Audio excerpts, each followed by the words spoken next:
بہت ضروری ہے کہ ہم جہیز کو بالکل ختم کریں، اپنی بچیوں کی عزت و آبرو کی حفاظت کریں، اپنی بیٹیوں کی عزت و آبرو کی حفاظت کریں، اور ہم کوشش کریں ہماری بہنیں ہماری بیٹیاں پڑھیں لکھیں کامیاب انسان بنیں، ہر کوئی کامیاب انسان بنے، ہر ایک آپس میں محبت کرے پیار کرے۔ آئیے میں آپ کو آخری بات بتا کر کے میں اپنی تقریر ختم کر دے رہا ہوں، ایک دوسرے سے ہم پیار کریں، ایک دوسرے سے محبت کریں، یہ نہ دیکھیں کہ ہمارے سامنے کون ہے، ہندو ہے کہ مسلمان ہے کہ سکھ ہے کہ عیسائی ہے، ہم اس سے پیار کریں۔ آخری بات میں بتا دوں، یہ جس امام کی ہم پیروی کرتے ہیں نعمان ابن ثابت امام اعظم ابو حنیفہ رضی اللہ تعالیٰ عنہ، جی اسلام کے معنی ہی ہوتا ہے امن دادن امن دینا، اسلام کا معنی ہے محبت، اسلام کا معنی ہے اطمینان، اسلام کا معنی ہے چین قرار، اسلام کا ماننے والا کبھی آتنکوادی نہیں ہو سکتا، کبھی دہشت گرد نہیں ہو سکتا، آجی جو دہشت گرد ہوتا ہے وہ مسلمان ہو ہی نہیں سکتا،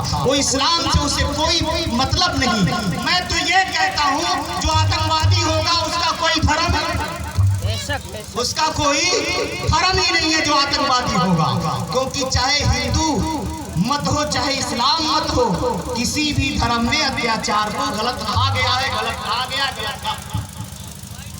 وہ چاہے ویدوں کو پڑھنے والے ہو چاہے قرآن کے پڑھنے والے ہو، ساری ویدیں ساری کتابیں کوئی بھی دھارمک کتاب ہو، ہر دھرم کی کتابوں میں محبت کا پاٹھ پڑھایا گیا ہے، اخلاق کا پاٹھ پڑھایا گیا ہے، پیار کا پاٹھ پڑھایا گیا ہے۔ آپ غور کریں امام اعظم ابو حنیفہ رضی اللہ تعالیٰ عنہ ہیں، اللہ اکبر، غور کریں اور غور کرتے چلیں۔ امام اعظم ابو حنیفہ رضی اللہ تعالیٰ عنہ ہیں، عشاء کی نماز پڑھ کر اپنے گھر گئے، اور جب اپنے گھر جاتے ہیں تو جب عشاء کی نماز پڑھ کر بستر پہ گئے اور جب بستر پہ جاتے ہیں تو بچوں کے رونے کی آواز آتی ہے۔ جب بچوں کے رونے کی آواز آئی امام اعظم اپنے بستر سے اٹھ گئے، اپنی بیوی سے کہتے کون رو رہا ہے؟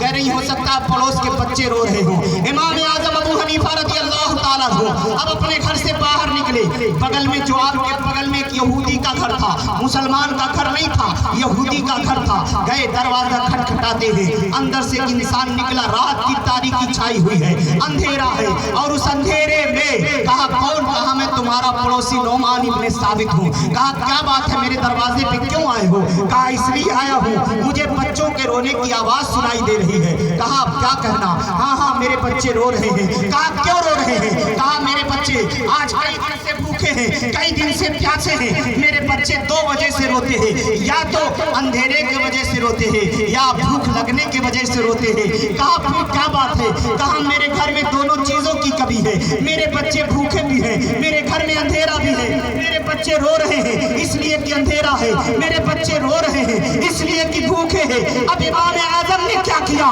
اللہ اکبر، امام اعظم ابو حنیفہ فوراً اپنے گھر میں گئے ہیں، اور یہ زمانہ نہیں تھا لائٹ وائٹ کا، یہ لگ بھگ آج سے 1300 سال پہلے کی بات بتا رہا ہوں۔ امام اعظم ابو حنیفہ اپنے گھر میں گئے، ایک چراغ لیتے اس میں تیل ڈالتے ہیں، جلاتے ہیں، اور لا کر کے اس یہودی کے گھر میں اناج اور راشن لا کر دیتے ہیں، اور کہتے لو یہ چراغ اپنے گھر میں جلا لو اور یہ راشن اپنے گھر اپنے بچوں کو کھلاؤ پلاؤ، اور سنو جب جب تمہیں راشن کی ضرورت پڑے چراغ کی ضرورت پڑے میں تمہیں دیتا رہوں گا۔ اب وہ یہودی ایسا یہودی تھا جو 1 سال سے نہیں 2 سال سے نہیں بلکہ 30 سال سے امام اعظم کو اپنا دشمن سمجھتا تھا، 30 سال سے امام اعظم کو اپنا دشمن سمجھتا تھا، لیکن امام اعظم نے اس 30 سال سے جو دشمنی کرتا تھا اس کے لیے چراغ بھی لے کر گئے، اس کے لیے اناج لے کر گئے، رات کی تاریکی میں گئے اور کہا اے بھائی اسے رکھ لو، لیکن لوگوں کو مت بتانا ورنہ لوگ تمہارا مذاق اڑائیں گے اور کہیں گے دیکھو دیکھو یہ 30 سال تک جس امام کو گالی دیتا رہا آج اسی نے اس کی مدد کی ہے، اس کے بچوں کو کھانے کا انتظام کیا، اس کے گھر میں روشنی کا انتظام کیا۔ اللہ اکبر، امام اعظم چلے آئے، پھر دوسری رات ہوئی ہے، دوسری رات پھر چراغ اور اناج لے کر کے پہنچے اور کہا بتانا مت کسی کو۔ اب وہ یہودی چلا گیا، پہلی رات بھی گیا، بچوں کو کھانا کھلا کر تو کھلا کر گیا بستر پر، لیکن نیند نہیں آ رہی ہے۔ اب سوچ رہا ہے جس کو میں 30 سال تک دشمن سوچتا رہا، دشمن بنایا تھا، جب میرے اوپر مصیبت پڑی ہے تو وہی میری مدد کے لیے آیا، میرے بچوں کے لیے راشن لے کر کے آیا۔ دوسری رات بھی سوچتا رہا، تیسری رات میں جب امام اعظم ابو حنیفہ لے کر کے پہنچے ہیں کہا امام اعظم رک جاؤ میں تم سے کچھ پوچھنا چاہتا ہوں۔ امام اعظم کھڑے ہو اب رات کی تاریکی ہے، رات کا سناٹا ہے، اب وہ انسان زور سے چلاتا ہے، اے لوگو میرے دروازے پہ جمع ہو جاؤ۔ اب آدھی رات میں کوئی آدمی اپنے دروازے پہ چلائے تو بہت دور تک آواز جاتی ہے، جب بہت دور تک آواز گئی، جہاں جہاں آواز گئی لوگ آتے گئے بھیڑ لگ گئی اس یہودی کے دروازے پہ۔ لوگوں نے کہا کیا بات ہے، اتنی رات میں تم چلا کیوں رہے ہو، کون سی مصیبت آ گئی ہے؟ کہا دیکھو یہ میرے پاس جو انسان کھڑا دیکھ رہے ہو؟ کہا ہاں دیکھ رہا ہوں۔ کہنا کیا چاہتے ہو؟ کہا اسے پہچان رہے ہو؟ کہا ہاں یہ نعمان ابن ثابت امام اعظم ہے۔ کہنا کیا چاہتے ہو؟ کہا سنو دیکھو اس کو پہچان لو۔ آج 1 سال نہیں 2 سال نہیں بلکہ 30 سال سے میں جس کو دشمن سمجھتا رہا، کتنے سال سے؟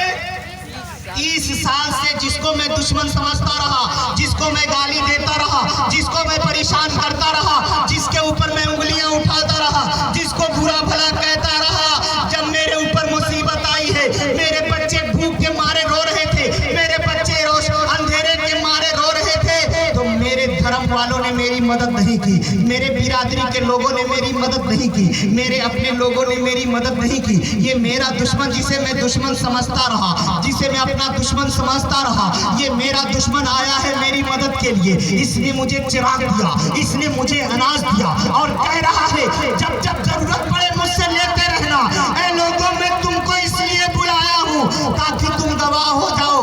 لوگوں نے کہا کس بات کا گواہ؟ کہا سنو میں آج تک یہودی تھا لیکن آج میں اپنا دھرم چینج کر رہا ہوں، آج میں اپنا دھرم بدل رہا ہوں۔ کہا کیا کہنا چاہتے ہو؟ کہا آج سے میں مسلمان بننا چاہتا ہوں۔ کہا کیوں مسلمان بن رہے ہو؟ کہا سنو جب میرے اوپر مصیبت پڑی تو میرے دھرم کے لوگوں نے، میرے برادری کے لوگوں نے، میرے قوم کے لوگوں نے، میرے رشتہ داروں نے، میرے گھر والوں نے، میری پڑوسیوں نے میری مدد نہیں کی ہے، لیکن جب میرے اوپر مصیبت پڑی ہے تو یہ مسلمان میری مدد کر رہا ہے، جس کو میں 30 سال سے دشمن سمجھتا رہا، 30 سال سے گالی دیتا رہا، آج وہ میری مدد کیا ہے، اس لیے میں گواہ بنا کر میں مسلمان بننا چاہتا ہوں۔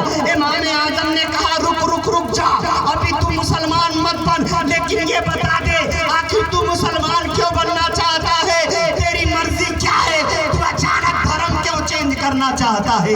اے غیور مسلمانوں غور کرو، میری ماں اور بہنوں غور کرو، تھوڑی باتوں پہ ہم لڑنا شروع کر دیتے ہیں، تھوڑی باتوں پہ ہم جھگڑنا شروع کر دیتے ہیں، پڑوسی کا حق ادا نہیں کرتے، ماں کا حق ادا نہیں کرتے، بھائی کا حق ادا نہیں کرتے، ایک دوسرے کا حق ادا نہیں کرتے۔ امام اعظم کہتے بتا تو صحیح آخر تو اپنے دھرم کو کیوں بدل رہا ہے؟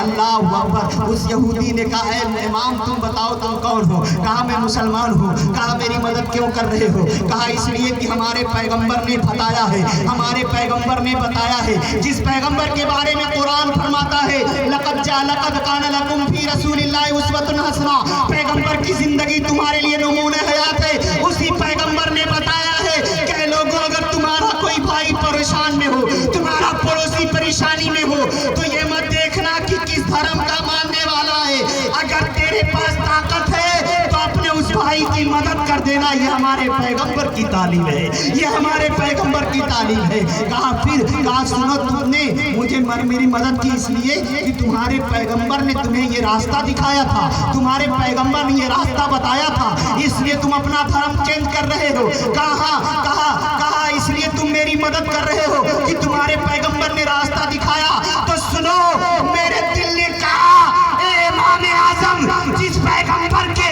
حکم پہ تم عمل کر رہے ہو تو میں نے تم کو دیکھا کہ جب امام اعظم ایسا ہے تو تمہارا نبی کیسا ہوگا، اس لیے میں نے اسلام قبول کر لیا ہے۔